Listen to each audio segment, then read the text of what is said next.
Everyone, कैसे हो आप सब। मैं हूं मनीष अग्रवाल और स्वागत है आपका मेरे यूट्यूब चैनल ज्ञान अकादमी पर। इस वीडियो में जानेंगे हम conflict between fundamental rights and DPSP, that means की directive principles of state policy, राज्य की नीति निर्देशित तत्व।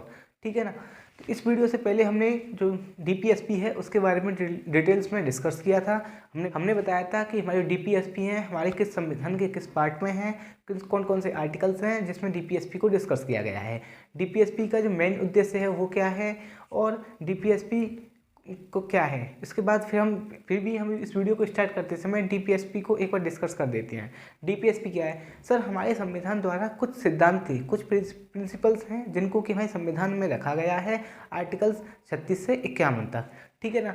इसमें राज्य को यह बताया गया है कि राज्य किसी प्रकार की, हमारे देश के विकास के लिए राज्य किसी प्रकार की कोई नीति या कोई कानून बनाता है तो उन कानूनों को बनाते समय राज्य सरकार है, भारत की सांसद, राज्य सरकार, राज्य विधानमंडल कोई कानून बनाता है तो इन डीपीएसपी को क्या है वो ध्यान में रखेगा। उन ध्यान में रखते हुए उन नीतियों की अपनी डीपीएसपी के हिसाब से ही अपनी कोई नीति या कानून बनाएगा। ठीक है। लेकिन हमारे संविधान में इस बात को नहीं बताया गया था कि जब फंडामेंटल राइट्स और डीपीएसपी में किसी प्रकार का कोई टकराव होगा तो कौन इनमें सुपीरियर होगा और कौन इन्फीरियर होगा, दैट मीन्स कि किसको सर्वाधिक महत्व दिया जाएगा। ठीक है ना। लेकिन अब भाई इस बात तो कही नहीं गई थी, लेकिन इस बात का कोई समाधान तो निकाला नहीं गया था कि डीपीएसपी और फंडामेंटल राइट्स में उल्लंघन मतलब टकराव होगा तो क्या होगा। तो इस बात की समस्या तो होनी थी, ये तो निश्चय बात है कि होनी थी, लेकिन इसका होना इतनी जल्दी हो जाएगा इतना पता नहीं था कि इतनी जल्दी भी हो सकता है। हमारा संविधान लागू हुआ था 1950 में, लेकिन 1951 में ही क्या है इस प्रकार की जो समस्या है वो सामने आई। 1951 में हमारे संविधान में इस बात की समस्या आई और सुप्रीम कोर्ट ने अपने विचार रखे। ठीक है। पहले समस्या सुन लेते हैं, समस्या क्या आई उसके बाद क्या होता है हम सुप्रीम कोर्ट का जो फैसला है वो सुनते हैं 1951 वाला। ठीक है। इसमें क्या कहा गया था, जो केस वन इसमें है 1951 में क्या है कि जो मद्रास गवर्नमेंट है, जो कि इस समय कर्नाटक गवर्नमेंट है, वो मद्रास गवर्नमेंट है अपने देश के, अपने राज्य के लोगों के लिए क्या है आर्टिकल 46 में, आर्टिकल सर जो हमारी 1951 में क्या होता है, जो मद्रास गवर्नमेंट है आर्टिकल 46 के द्वारा जो SC ST अनुसूचित जाति और जनजाति वर्ग के जो लोग होते हैं उनको रिजर्वेशन देती है। किस में रिजर्वेशन देती है? एजुकेशन में रिजर्वेशन देती है। इसी के साथ साथ क्या है वो एम्प्लॉयमेंट में भी रिजर्वेशन देती है, क्योंकि आर्टिकल 46 में क्या कहा गया था, उसमें ये गांधीवादी सिद्धांत में आता था। इसमें क्या कहा गया था, इसमें कहा गया था अनुसूचित जाति, जनजाति, अन्य सभी पिछड़े वर्ग के जो लोग हैं उनको आर्थिक रूप से और शैक्षिक रूप से उनके हितों को, उनके इंटरेस्टों को क्या है प्रोत्साहन दिया जाना चाहिए, उनको प्रमोट करना चाहिए और उनको समाज में अन्याय हो रहा है, उनका शोषण हो रहा है उससे उनकी सुरक्षा करनी चाहिए। तो क्या होता है मद्रास गवर्नमेंट है आर्टिकल 46 को जो कि डीपीएसपी है उसको इम्प्लीमेंट करने की कोशिश करती है। लेकिन इस आर्टिकल्स को इम्प्लीमेंट करने से क्या होता है, हमारे जो फंडामेंटल राइट्स हैं आर्टिकल 14 एंड आर्टिकल 15 इनका उल्लंघन होता है। अब मैं दोबारा से फिर बता देता हूँ, मैंने वैसे आर्टिकल 14, 15 जो सभी फंडामेंटल राइट्स हैं उनको एक्सप्लेन अच्छी तरीके से किया है, लेकिन फिर भी हम रिकैप कर देते हैं, एक्सप्लेन कर लेते हैं क्या है। आर्टिकल 14 क्या कहता है, equality before law and equal protection of law, मतलब सभी लोग समान होंगे, सभी समानता के अधिकार की बात करता है। आर्टिकल 15 क्या कहता है, यह कहता है कि किसी भी व्यक्ति को जाति, धर्म, लिंग, वंश, जन्म स्थान आदि के आधार पर किसी के साथ भेदभाव नहीं किया जाएगा।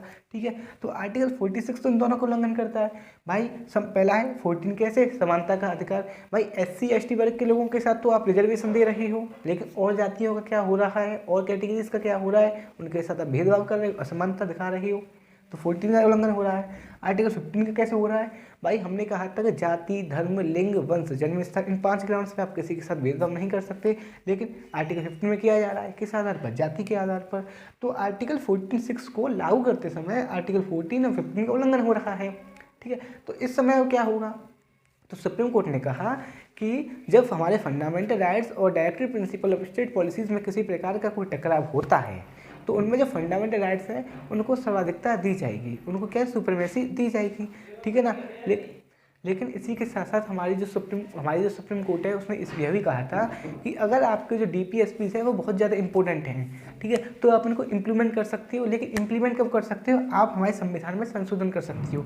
Why the amendment of the constitution, हमारे जो फंडामेंटल राइट्स हैं आप उसमें संशोधन कर सकते हो, और संशोधन करने के बाद आप आराम से इनको लागू कर सकते हो, ठीक है ना।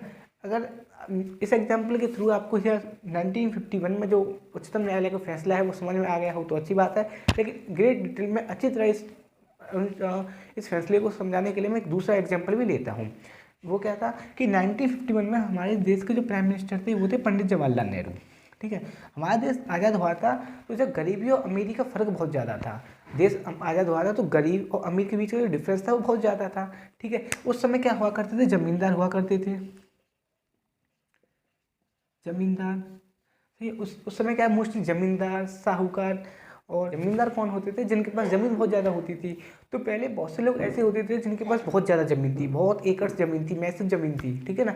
और बहुत से गरीब ऐसे थे जिनके पास कितने भी ज़मीन नहीं थी, उनको जीवन निर्वाह करने के लिए बहुत समस्या आती थी।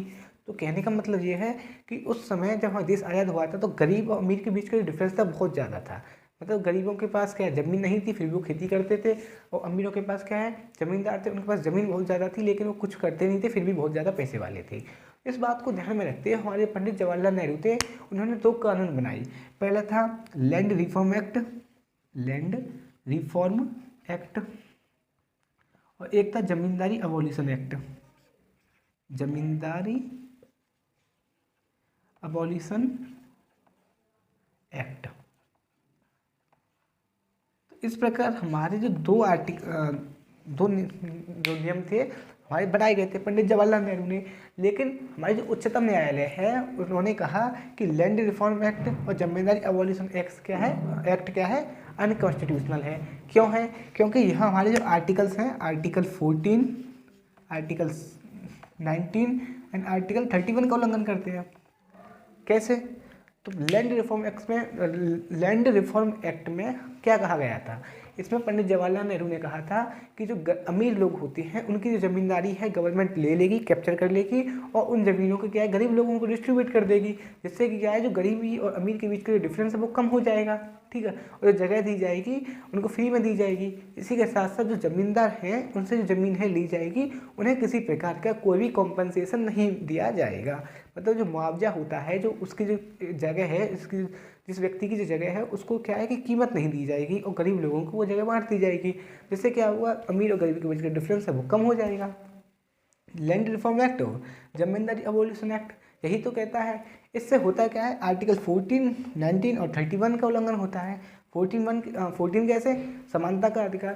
भाई आप अमीर से ले रहे हो, गरीब को दे रहे हो, तो आप गरीब को दे रहे हो, अमीर को कहाँ दे रहे हो? तो असमानता हो रही है। समानता कहाँ हो रही है? तो आर्टिकल 14 का उल्लंघन हो रहा है। आर्टिकल 19 का कैसे हो रहा है? आर्टिकल 19 में 1 क्लॉज F जिसमें संपत्ति का अधिकार दिया गया था, इसमें कहा गया था कि कोई भी व्यक्ति इसमें कहा गया था कि भारत के सभी नागरिकों के पास संपत्ति रखने का अधिकार है, ठीक है। अपनी प्रॉपर्टी रखने का अधिकार है, मकान रखने का अधिकार है, खेत रखने का अधिकार है, प्लॉट रखने का अधिकार है, सभी प्रकार की संपत्ति रखने का अधिकार है। किसमें? आर्टिकल 19 क्लॉज 1 क्लॉज F में, ठीक है। तो क्या है? उसकी संपत्ति को छीना जा रहा है, किसके द्वारा? गवर्नमेंट के द्वारा। तो क्या है? इसके अधिकारों को छीना जा रहा है, फंडामेंटल राइट्स को उससे छीना जा रहा है। उसके बाद आता है आर्टिकल 31, यह भी संपत्ति का अधिकार है, लेकिन यह कहता है कि अगर कोई भी गवर्नमेंट किसी भी व्यक्ति की जो क्या है, कोई भी गवर्नमेंट किसी व्यक्ति की क्या है कि प्रॉपर्टी को ले लेता है, उसकी संपत्ति को ले लेता है, किसके लिए?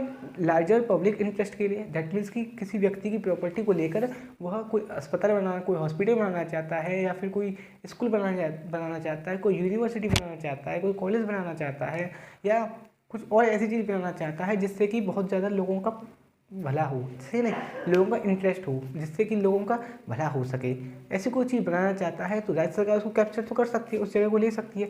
लेकिन उसी के साथ साथ उस राज्य सरकार है उस व्यक्ति को कॉम्पनसेशन देगी, मतलब मुआवजा देगी, ठीक है। लेकिन लैंड रिफॉर्म एक्ट और जमीन अबॉलिशन एक्ट में क्या कहा गया है? इसमें यह नियम बनाया था, इसमें कहा गया था कि जो सरकार है वो स्नैच कर लेगी, मतलब जो अमीर लोग हैं, जो ज़मींदार लोग हैं, उनसे क्या है जगह खरीद लेगी, मतलब ले लेगी, कैप्चर कर लेगी और क्या है गरीबों को बांट देगी। उसमें जो कॉम्पनसेशन की बात कही थी वो उनको कॉम्पनसेशन मतलब कि मुआवजा देने की बात नहीं कही गई थी, मुआवजा नहीं दिया जाएगा। तो आर्टिकल 14, 19 और 31 का उल्लंघन होता है। लेकिन जो पंडित जवाहरलाल नेहरू थे वो तो चाहते थे कि यह जो नियम है वो लागू किया जाए, यह जो लॉ 2 बनाई गई थी उनको लागू करना चाहते थे। तो उन्होंने क्या किया, हमारे जो संविधान में संशोधन कर दिया। 1951 में हमारे संविधान में फर्स्ट संविधान संशोधन अधिनियम लागू किया गया। ठीक है, फर्स्ट कॉन्स्टिट्यूशनल अमेंडमेंट एक्ट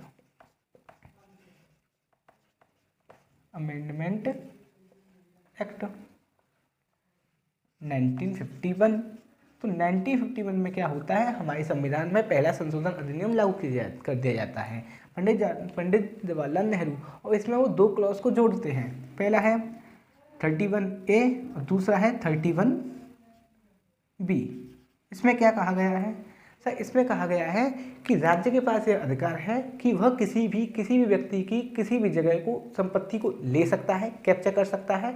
और कैप्चर करने के साथ साथ अगर तो कैप्चर तो कर लेगा, लेकिन कैप्चर करने के साथ साथ आर्टिकल 14, 19 और 31 का किसी प्रकार से कोई भी उल्लंघन नहीं माना जाएगा। दैट मीन्स कि राज्य किसी व्यक्ति से कोई भी संपत्ति लेती है तो आर्टिकल 14, 19, 31 का उल्लंघन जो किया माना जा रहा था वो उल्लंघन नहीं माना जाएगा। इसी के साथ साथ आर्टिकल 31B जोड़ा गया। इसमें क्या कहा गया, इसमें कहा गया कि कोई भी जो कानून है अगर 9th शेड्यूल में, हमारे संविधान के 9th शेड्यूल में रख दिया जाता है, 9th शेड्यूल में रख दिया जाता है, तो चाहे वो नियम है फंडामेंटल राइट्स का, वह अधिनियम है, वो फंडामेंटल राइट्स का उल्लंघन ही क्यों ना कर रहा हो, उसे कोई भी हाथ नहीं लगा सकता। मतलब वो ऐसा मानो 9th शेड्यूल है, एक सुरक्षा कवच के रूप में कार्य करेगा। कोई भी नियम अगर उस 9th शेड्यूल में रख दिया जाता है तो वह भली फंडामेंटल राइट्स का उल्लंघन ही क्यों ना करता हो, उससे कोई भी छेड़छाड़ी नहीं करेगा। और इसी के साथ साथ वह जो नियम है वो न्यायिक समीक्षा योग्य नहीं होगा। मतलब हमारी जो सुप्रीम कोर्ट है वह उस चीज़ की रिव्यू नहीं कर सकती है, जुडिशरी रिव्यू है वो नहीं किया जा सकता। किसमें, 9th शेड्यूल में। कब जोड़ा गया था, फर्स्ट कॉन्स्टिट्यूशनल अमेंडमेंट एक्ट द्वारा 9th शेड्यूल को जोड़ा गया था। और 31A को भी इसमें जोड़ा गया था। इसमें कहा गया था कि सरकार किसी भी जगह को लेना चाहती है पब्लिक इंटरेस्ट के लिए, तो अगर वह 14, 19 और 30 का उल्लंघन होता है तो वो उल्लंघन नहीं माना जाएगा। ठीक है ना। लेकिन अब होता क्या है, इसका बहुत ज़्यादा मिसयूज़ होने लगता है। कैसे कि अगर कोई भी व्यक्ति है किसी प्रकार का कोई सब DPSP को, कोई भी सरकार है अगर DPSP को लागू करना चाहती है तो फंडामेंटल राइट्स में चेंज कर सकती है जिस प्रकार वो चाहती है। तो इस बात को ध्यान में रखते हुए फिर 1967 में गोलकनाथ वाले मामले में क्या होता है, सुप्रीम कोर्ट अपने फैसले को चेंज कर देती है। सुप्रीम कोर्ट कहती है कि जो फंडामेंटल जो DPSPs है उनको लागू करते समय हमारी जो संसद है वो फंडामेंटल राइट्स में किसी प्रकार का कोई भी चेंज नहीं कर सकती। 1967 में क्या होता है, सुप्रीम कोर्ट है अपने फैसले को चेंज कर देती है। वह क्या कहती है, वह कहती है कि जो DPSP हैं जिनको इम्प्लीमेंट करने के लिए, अगर भारत सरकार किसी भी DPSPs को इम्प्लीमेंट करने के लिए फंडामेंटल राइट्स में चेंज करना चाहती है तो वो असंवैधानिक है, इस प्रकार का कोई भी चेंज नहीं कर सकती। इस वजह से क्या होता है, 1971 में हमारे संविधान में 24th एंड 25th संविधान संशोधन अधिनियम लागू किया जाता है। 24th में क्या कहा जाता है, यह संविधान द्वारा संशोधन किया गया है, हमारी संसद द्वारा संविधान में संशोधन किया गया है 1971 में। इस केस के बाद 1967 के बाद जो उच्चतम न्यायालय जो गोलकनाथ मामले में अपने जो बात कही थी, उसके बाद 1971 में जो हमारी सुप्रीम कोर्ट है, हमारी जो पार्लियामेंट है, वो संविधान में 24th एंड 25th संशोधन करती है। उसके बाद 24th में क्या कहती है कि संसद के पास ये अधिकार है कि वह फंडामेंटल राइट्स में किसी प्रकार से कोई भी संशोधन कर सकती है। वह फंडामेंटल राइट्स को कम भी कर सकती है या किसी प्रकार से उन्हें समाप्त भी कर सकती है। 25 संविधान संशोधन अधिनियम 1971 में क्या कहती है, उसमें दो प्रकार, उसमें क्या है कि आर्टिकल 31 में C वाले पॉइंट को जोड़ा गया, 31 में संशोधन किया गया और आर्टिकल 31 में C पार्ट को जोड़ा गया। इसमें दो बातें कही गई। इसमें क्या कहा गया, इसमें कहा गया कि जो आर्टिकल 39B और 39C,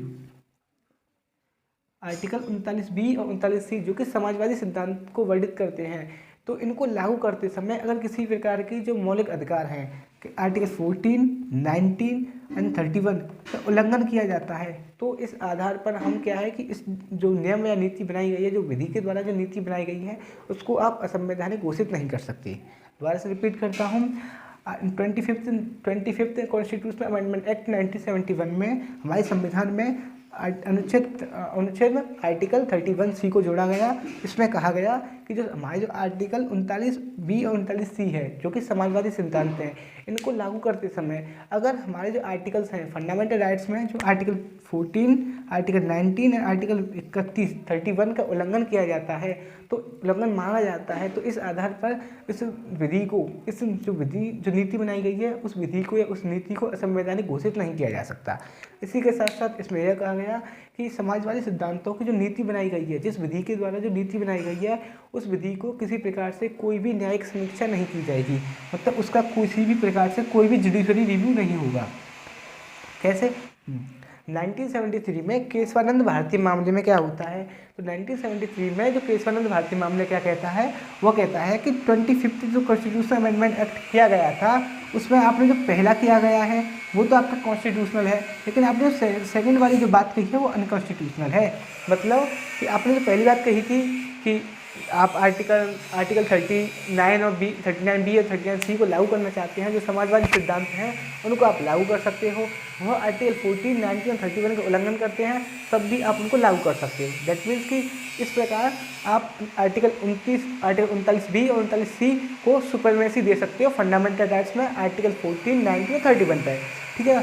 लेकिन इस प्रकार की जो आप नीति बना रही हो, उसका संविधान में रिव्यू होना बहुत ज़रूरी है, क्योंकि जुडिशरी रिव्यू है हमारे संविधान का बेसिक स्ट्रक्चर है, तो आपको जुडिशरी रिव्यू तो करना ही होगा। जुडिशरी रिव्यू को आप हटा नहीं सकते। आप इस प्रकार की नीति बनाते हैं तो न्यायिक समीक्षा होगी और ज़रूर होगी, क्योंकि ये बेसिक स्ट्रक्चर है, जुडिशरी रिव्यू है हमारे संविधान की, ठीक है ना। तो अब होता क्या है, 1976 में इस बात की बात होने के बाद हमारे संविधान में 42वां संविधान संशोधन अधिनियम लागू किया जाता है 1976 में हमारी जो संविधान है दोबारा से संशोधन करती है, जो कि है 42 संविधान संशोधन अधिनियम। इसमें क्या कहा गया था, इसमें क्या कहा गया था, जो DPSP है वह सुपेरियर होंगे किस पर, फंडामेंटल राइट्स पे। फंडामेंटल राइट्स पे हमारे जो DPSP है वो सुपेरियर होंगे, ठीक है ना। कैसे हमने पिछली 1973 में हमने क्या कहा था, हमने कहा था कि जो आर्टिकल 39B और 39C सुपेरियर होंगे किस पर, फंडामेंटल राइट्स 14, 19 और 31 पर। लेकिन संविधान ने क्या संशोधन कर दिया 1942, इस पर कहा गया जो DPSP है, सभी प्रकार के जो DPSP हैं वो सुपेरियर होंगे किस पर, फंडामेंटल राइट्स पर। किसी प्रकार का इन दोनों में टकराव होगा तो कौन सर्वाधिक माना जाएगा, कौन को सर्वोच्चता दी जाएगी, किसको सर्वाधिकता दी जाएगी, वो दी जाएगी DPSP को, ठीक है। लेकिन क्या होता है 1980 में मिनर्वा मिल्स मामले में क्या होता है, 1980 में मिनर्वा मिल्स मामले में, 1980 में मिनर्वा मिल्स केस में, 1980 में मिनर्वा मिल्स मामले में क्या होता है, हमारी जो सुप्रीम कोर्ट कहती है कि इस प्रकार की जो DPSP है उसको हम सुपेरियर नहीं रख सकते, यह असंवैधानिक है। जो DPSP हैं वो इन्फीरियर रहेंगे और जो फंडामेंटल राइट्स हैं वो सुपेरियर रहेंगे, ठीक है ना। अब जो प्रेजेंट कंडीशन है वो क्या है सर, हमारी सुप्रीम कोर्ट कहती है कि जो फंडामेंटल राइट्स हैं और DPSP है वो एक ही रथ के दो पहिए हैं। दैट मीन्स कि एक पहिए को अगर हम निकाल दें तो रथ आगे नहीं बढ़ सकता है, उसी तरह दूसरे पहिए को निकाल दें तो रथ आगे नहीं बढ़ सकता। तो उन्होंने कहा कि फंडामेंटल राइट्स और DPSP हमारे देश के विकास के लिए बहुत ज़रूरी है। इन देशों को इन दोनों में क्या एक दूसरे तालमेल बैठना बहुत ज़रूरी है, एक दूसरे में क्या है कि तालमेल होना बहुत ज़रूरी है। उस प्रकार उन्होंने बताया कि अगर किसी प्रकार से फंडामेंटल राइट्स में और DPSP directive principle of state policy में किसी प्रकार का कोई टकराव होता है तो सुपरमेसी जो प्रेजेंट कंडीशन है वो ये है कि जो सुपेरियर होंगे, जो सर्वोच्चता दी जाएगी वो फंडामेंटल राइट्स को दी जाएगी। हालांकि इसका मतलब ये नहीं है कि आप फंडामेंटल DPSP को लागू नहीं कर सकते, DPSP को लागू कर सकते हो, लेकिन आप संविधान फंडामेंटल राइट्स में आप संशोधन करने के बाद ही आप DPSP को लागू कर सकते हो। DPSP को संविधान में संशोधन करने के बाद ही आप उनको लागू कर सकते हो। उन्होंने कहा कि आप संविधान में संशोधन कर तो जरूर सकते हो, आप मौलिक अधिकारों में क्या है चेंज तो कर सकते हो, संशोधन कर सकते हो, लेकिन आप इस प्रकार का कोई संशोधन नहीं कर सकते जिससे कि हमारी जो बेसिक स्ट्रक्चर है, हमारा जो संविधान का जो बेसिक स्ट्रक्चर है उसको किसी प्रकार का कोई हानि हो। मतलब आप ऐसा कोई भी अमेंडमेंट नहीं कर सकते जिससे कि हमारे संविधान का जो बेसिक स्ट्रक्चर है वो डिस्ट्रॉय हो, डैमेज हो, उसका उल्लंघन हो, उसमें किसी प्रकार की हानि हो। अब हमारी प्रेजेंट कंडीशन यही है। मतलब यह है कि अब फंडामेंटल राइट्स और डीपीएसपी पर टकराव होता है तो फंडामेंटल राइट्स सुपेरियर होंगे, डीपीएसपी इन्फीरियर होंगे। लेकिन आप डीपीएसपी को लागू कर सकते हो डीपीएसपी फंडामेंटल राइट्स में चेंज करने के बाद। चेंज ऐसा नहीं होना चाहिए जो हमारे संविधान के बेसिक स्ट्रक्चर को हानि पहुंचाता हो, उसको डिस्ट्रॉय करता हो, डैमेज करता हो। ठीक है ना। आशा करता हूँ आपको ये वीडियो अच्छी लगी होगी। वीडियो अच्छी लगी है तो लाइक कीजिए, शेयर कीजिए और चैनल सब्सक्राइब न किया हो तो चैनल सब्सक्राइब कीजिए। मिलते हैं अगली वीडियो में। धन्यवाद।